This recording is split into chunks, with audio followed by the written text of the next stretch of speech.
A igreja que eu sonho, lembrando que nós somos a igreja. Você pode repetir: eu sou a igreja. Vamos lá, gente, eu sou a igreja.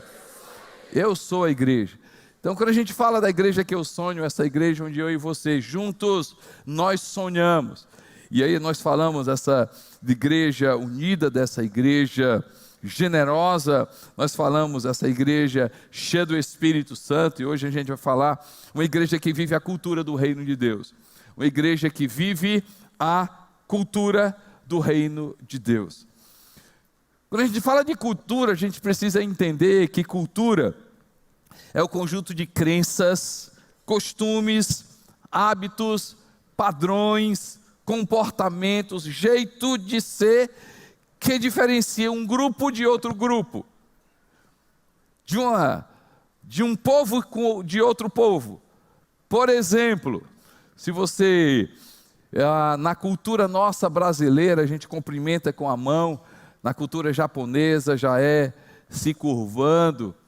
Tem uma cultura, assim, para a gente, né? Para eles não é estranho, mas no Tibete, a cultura de se cumprimentar é mostrando a língua.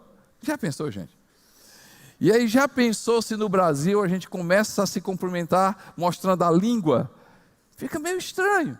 Já pensou se lá na cultura japonesa a gente se cumprimentar, pegando na mão, abraçando, as pessoas vão estranhar. Cada pessoa, cada cultura está em um determinado povo. Quando a gente fala de cultura do reino de Deus, são costumes, são crenças, são hábitos, são princípios que a gente não abre mão.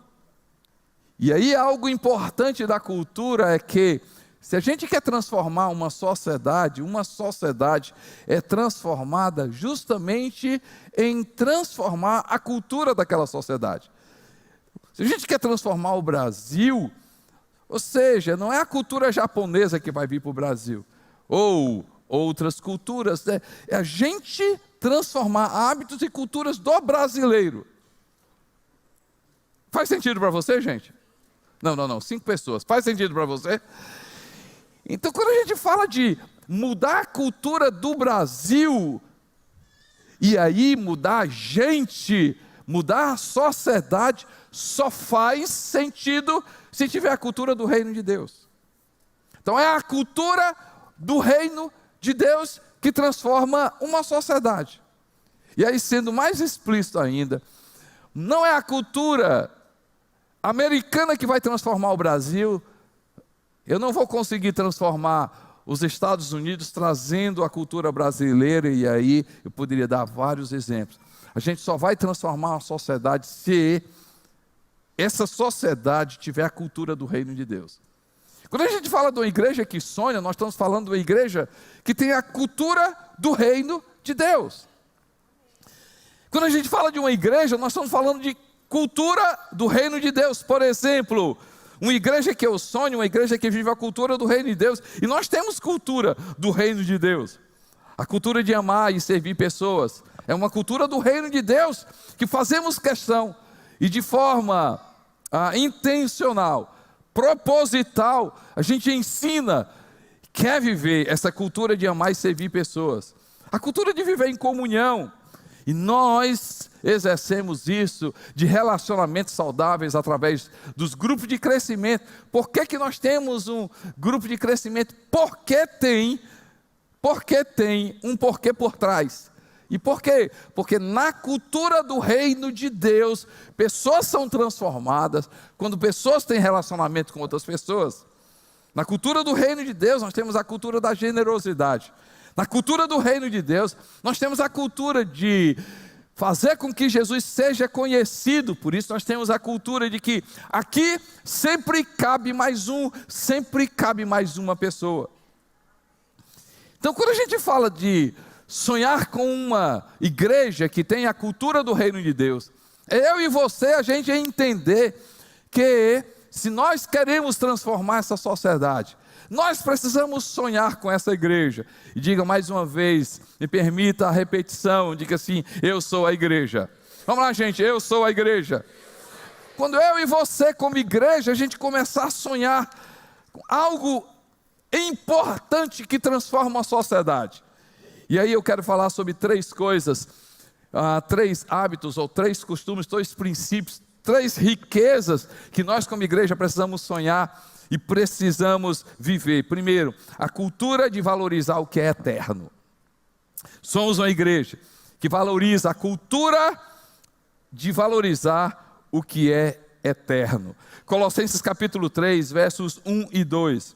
Colossenses 3, versos 1 e 2, diz assim: portanto, já que vocês ressuscitaram com Cristo, procurem as coisas que são lá do alto, ou seja, procure as coisas que são eternas, onde Cristo está sentado à direita de Deus.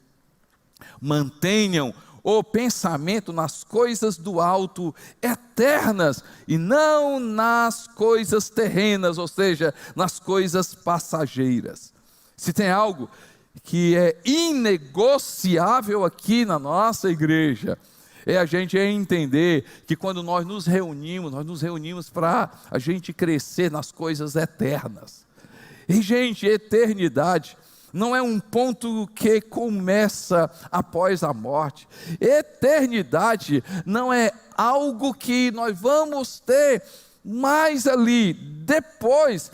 Eternidade, por favor, quando nós falamos biblicamente, quando nós falamos sobre reino de Deus, não é uma definição por si só, não é algo que se estende por muito tempo. Eternidade é um estilo de vida.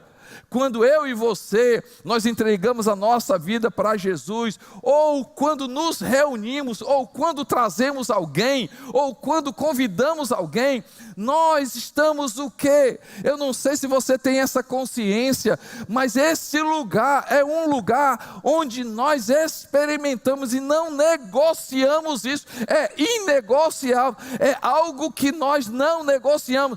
Quando nós nos reunimos como igreja, seja fisicamente, seja online, nós queremos dizer, queremos ter uma experiência com coisas eternas, queremos que Deus construa na nossa vida algo que não vai ser passageiro, queremos que Deus produza na nossa vida uma visão, crenças que não apenas são hábitos da segunda-feira, do domingo, mas hábitos que vão construir coisas eternas na minha vida e na sua vida. Ter eternidade na nossa vida é ter hábitos, é produzir hábitos, é deixar que o Espírito Santo na minha vida e na sua vida possa colocar hábitos na minha vida e na sua vida que não são apenas momentâneos, mas são coisas que constroem para a eternidade, que nunca mais vai acabar. Nunca mais vai acabar. E gente, quando a gente ama alguém, isso não é algo simplesmente para o hoje, isso é algo que muda a eternidade. E gente, quando nós participamos na vida de alguém, ou seja, quando nós comunicamos Jesus para a vida de alguém, não é simplesmente para sentar num banco, não é simplesmente para estar membro de uma igreja, aquilo ali vai mudar não apenas o hoje dele, vai mudar a eternidade da vida dela. E gente, quando a gente ora, nós não estamos mexendo com coisas para o hoje, nós estamos mexendo com coisas que vão mudar completamente a nossa história.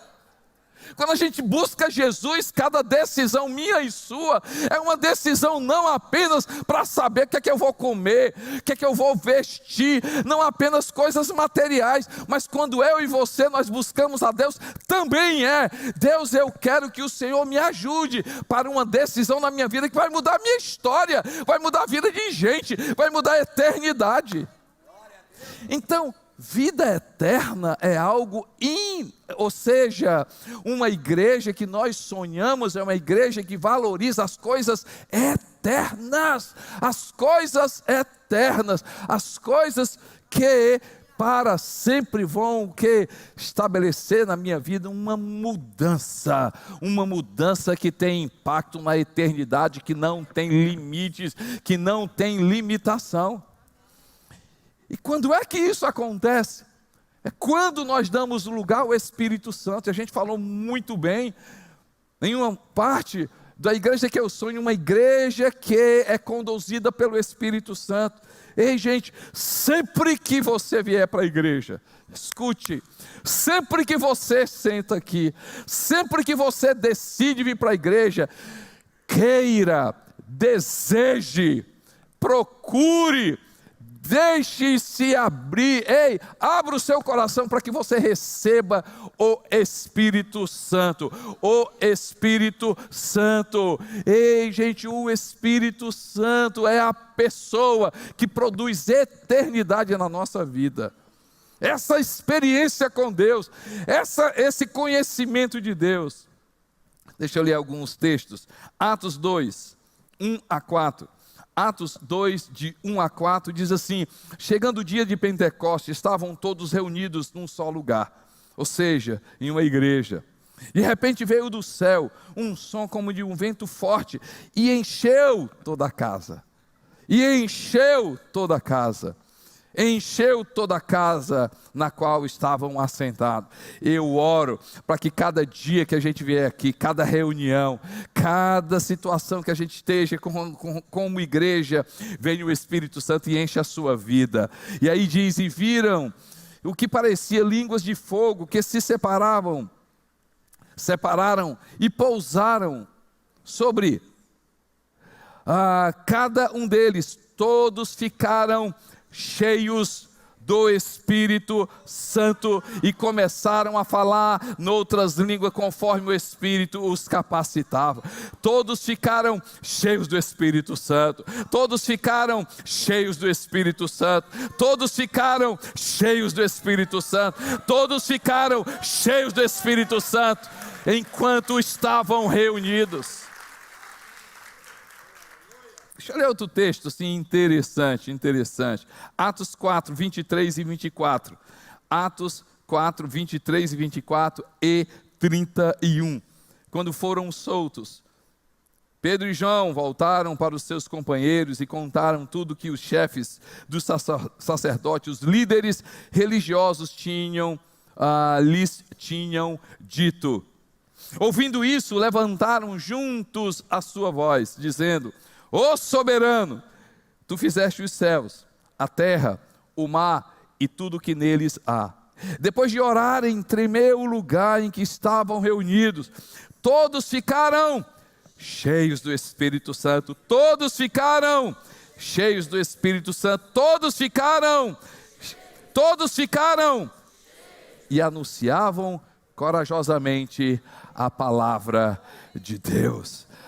Meu irmão, deixa eu ler, por favor, mais um texto. Atos 16, 25 e 26. Atos 16, 25 e 26. Por volta da meia-noite, Paulo e Silas estavam orando e cantando hinos a Deus.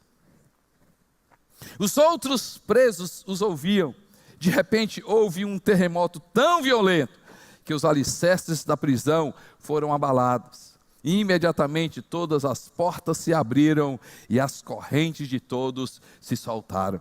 E gente, porque eles estavam orando, porque eles estavam buscando a Deus, porque o Espírito Santo mexeu, porque o Espírito Santo encheu, porque o Espírito Santo, porque o Espírito Santo, porque o Espírito Santo, porque o Espírito Santo. Se algo que nós não abrimos mão, cada reunião, cada momento que a gente está como igreja, eu sonho e eu quero que você sonhe, cada dia que a gente esteja aqui, não seja mais um domingo, não seja mais uma reunião, não seja simplesmente um compromisso que eu cumpro, não seja simplesmente um lugar que eu vou, não, mas um encontro com Deus, onde o Espírito Santo enche a minha vida, onde cadeias são quebradas, onde Deus é revelado, onde Jesus é revelado, onde a gente chega aqui com dívidas, a gente sai aqui completamente pago, onde a gente chega aqui com algo no coração que não nos faz bem, mas por causa do Espírito Santo,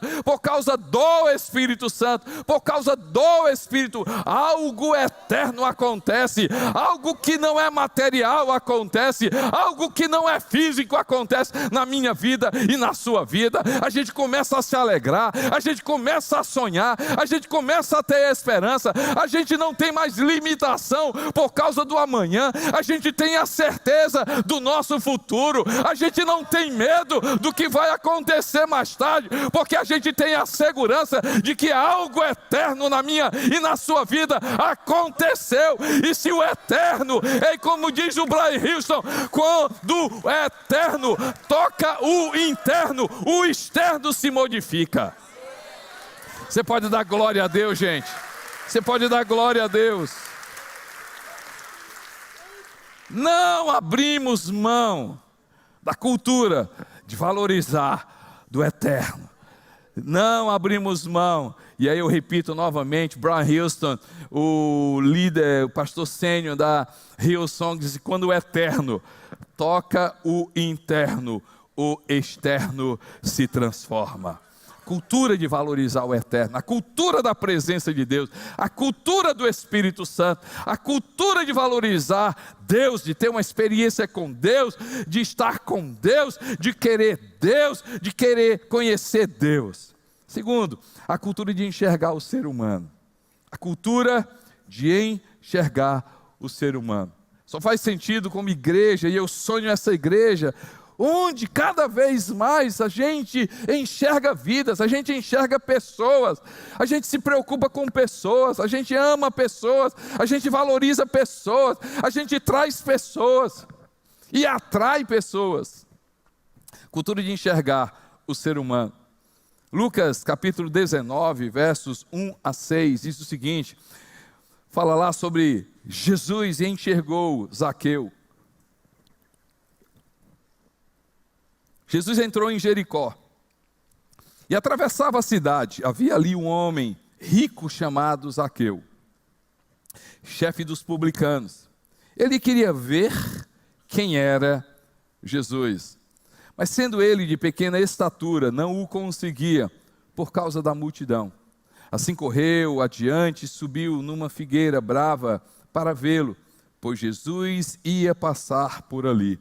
Quando Jesus chegou àquele lugar, olhou para cima e lhe disse: Zaqueu, desça depressa, quero ficar em sua casa hoje.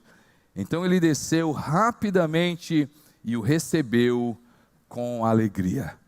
Jesus olhou para cima. Não é tremendo, gente, saber que na cultura do reino de Deus, o nosso Senhor, Ele enxerga a gente? Ele enxergou a minha vida, enxergou a sua vida. Ele enxergou a minha história, enxergou a sua história. Ele não apenas enxergou, mas como nós falamos no domingo passado, Ele viu, Ele se compadeceu e Ele agiu, porque Deus amou o mundo. Porque Deus amou, primeiro Ele viu e Ele quê? Ele amou, Ele sentiu, e Ele agiu. Ok, tem muitas coisas na nossa vida que a gente não é simplesmente nesse processo de ver, sentir e agir. Tem muitas coisas que a gente age, depois a gente pensa. Ei, gente, mas vamos aqui, nesse processo, ver, sentir e agir. Na cultura do reino de Deus, a gente enxerga a gente faz questão de enxergar a gente. E na cultura do reino de Deus, a gente enxerga a gente como cada pessoa tem uma história, cada pessoa é amada por Deus, cada pessoa nessa igreja tem o seu valor. Como cultura do reino de Deus, nós enxergamos gente, não pessoas melhores do que a outra, não eu me sentindo melhor do que as outras, mas saber que todo mundo aqui está no processo de transformação, amém, gente? Eu sei que eu já disse isso várias vezes.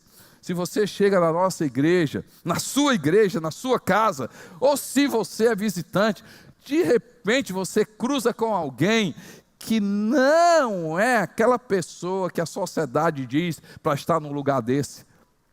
Exemplo, você chega aqui e se encontra com uma pessoa, meu Deus do céu, fulano está aqui, Não é possível que fulano está aqui. Com essa vida, essa pessoa aí, como é que pode estar aqui? Nós falamos assim: ei, por favor, me desculpe, nos desculpe pelo incômodo. E aí, antes de terminar, sabe aquelas placas que a gente encontra geralmente nas ruas ou em alguns lugares, assim: desculpe o transtorno, estamos em obras. Da mesma forma, se você se encontrar com alguém aqui que não é tão perfeito, que não é uma pessoa que a sociedade diz para estar aqui, ei, a gente não vai pela sociedade, a gente vai pela palavra de Deus. Se essa pessoa está aqui, a gente diz assim: ei, me desculpe o transtorno. Todos nós estamos o quê? Estamos em obra. Estamos em obra.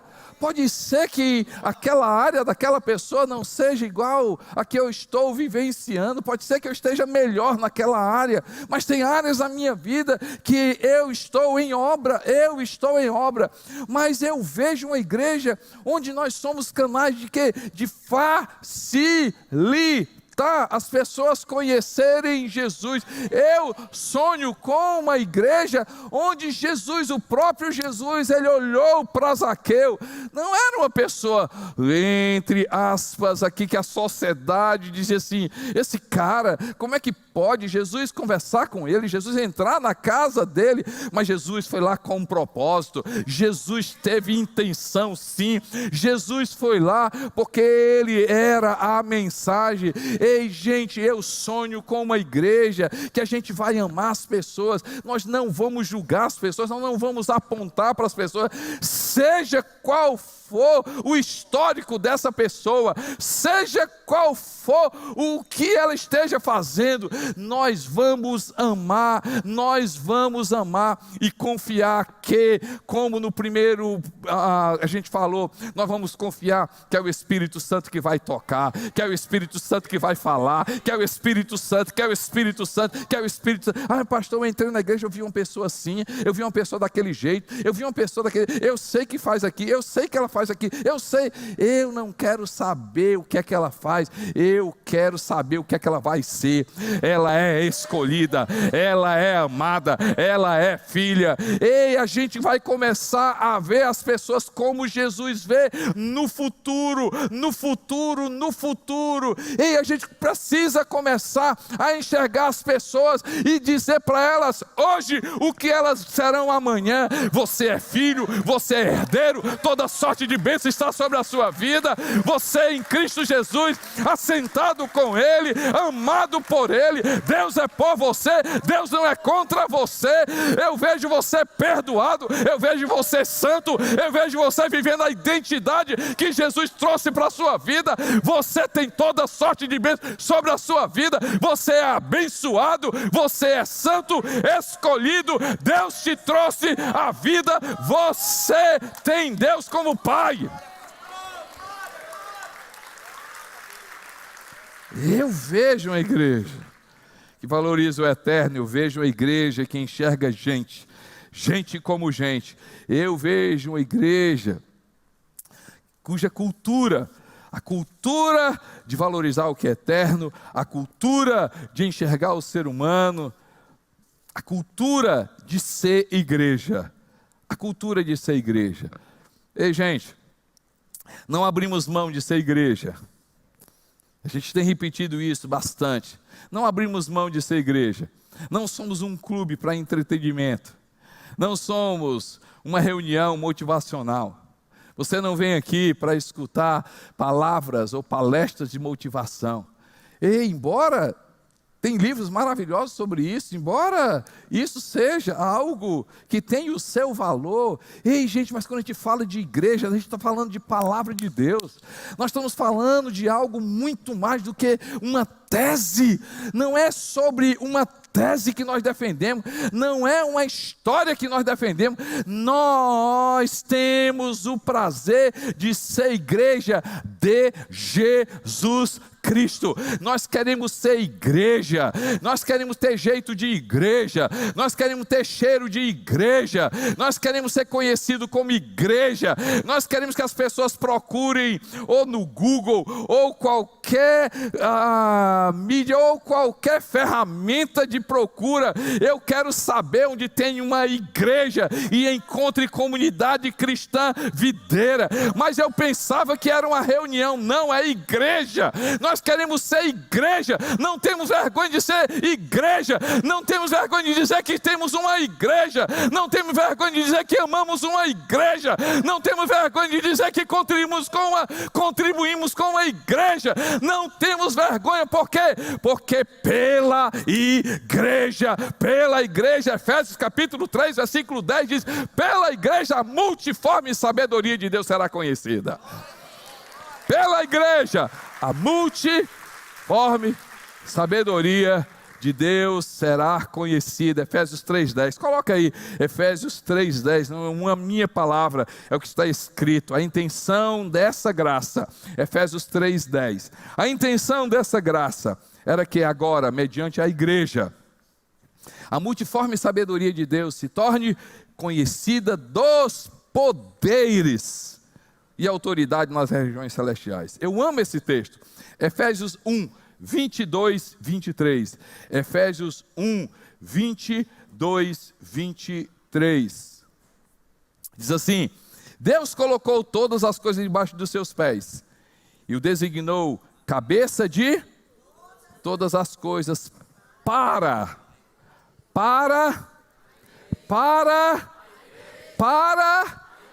que é o quê? A plenitude daquele que enche todas as coisas em toda e qualquer circunstância. Por que nós amamos a igreja? Porque a igreja é Jesus. Como assim?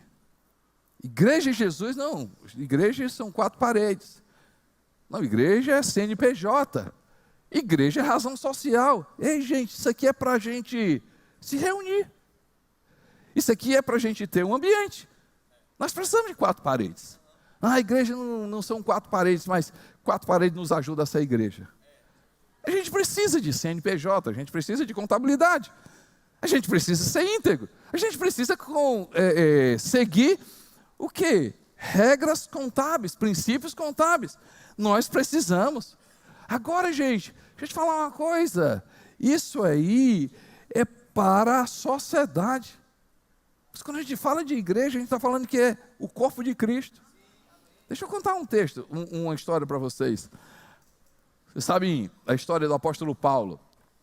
Ele, antes de mudar o nome, ser conhecido como Paulo, ele estava no caminho do Damasco, perseguindo a igreja. E naquele momento que ele estava indo no caminho de Damasco, o livro de Atos, o escritor de Atos escreve que ele faz o quê? Ele tem uma visão, e eu escuto uma voz, e a voz dizia: Paulo, Paulo, por que você me persegue? Saulo, Saulo, por que você me persegue?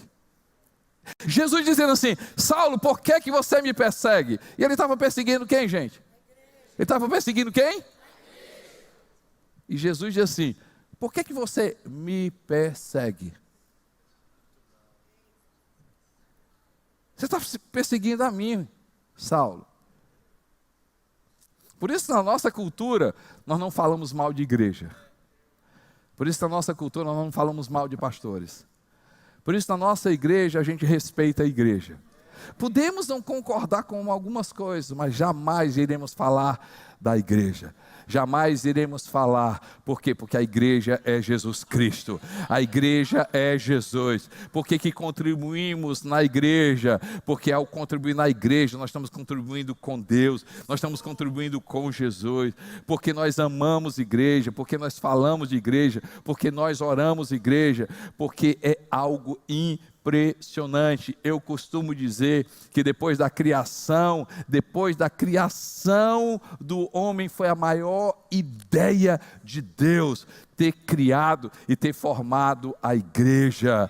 Na igreja a gente cresce, na igreja a gente floresce, na igreja, a igreja não é o caminho, mas quando se afasta da igreja, a gente se afasta, começa a se afastar do verdadeiro caminho que é Jesus.